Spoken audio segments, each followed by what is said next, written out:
Monsieur le Président, chers collègues, il nous est demandé aujourd'hui de nous prononcer sur la modification du périmètre d'étude du renouvellement de la charte du Parc naturel régional de Chartreuse. Or, il apparaît, après étude en commission thématique, que si certaines communes jusqu'alors non adhérentes au PNR ont émis le souhait d'une intégration, d'autres communes se voient impliquées par simple volonté du comité syndical. Si toute adhésion finale à un PNR se fait par vote du conseil municipal, toute implication nouvelle devrait également suivre cette voie. La démocratie communale est pour nous le fondement même de notre République. Nous ne pouvons donc pas accepter un quelconque empiètement sur la liberté des communes. Voilà pourquoi nous voterons contre ce rapport. Mais permettez-moi de profiter de l'instant qui m'est donné pour vous interroger de manière plus générale sur votre politique en matière de PNR. Nous avions cru comprendre que vous n'étiez pas favorable à la création de nouveaux PNR, que vous leur préfériez des contrats de territoire.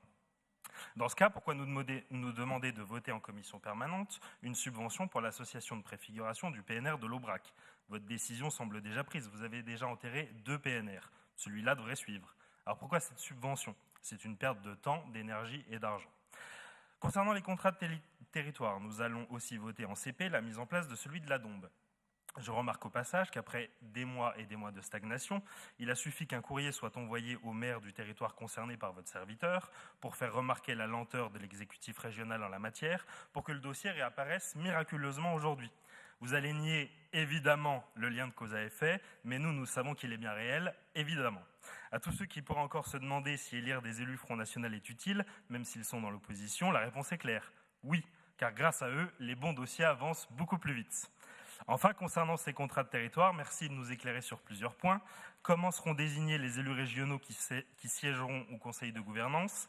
Ces élus toucheront-ils des indemnités supplémentaires? Nous y sommes tout à fait défavorables. Enfin, allez-vous respecter vos engagements et faire participer là aussi l'opposition? Et en ultime question, quels sont les partenaires qui ont d'ores et déjà signé ce contrat?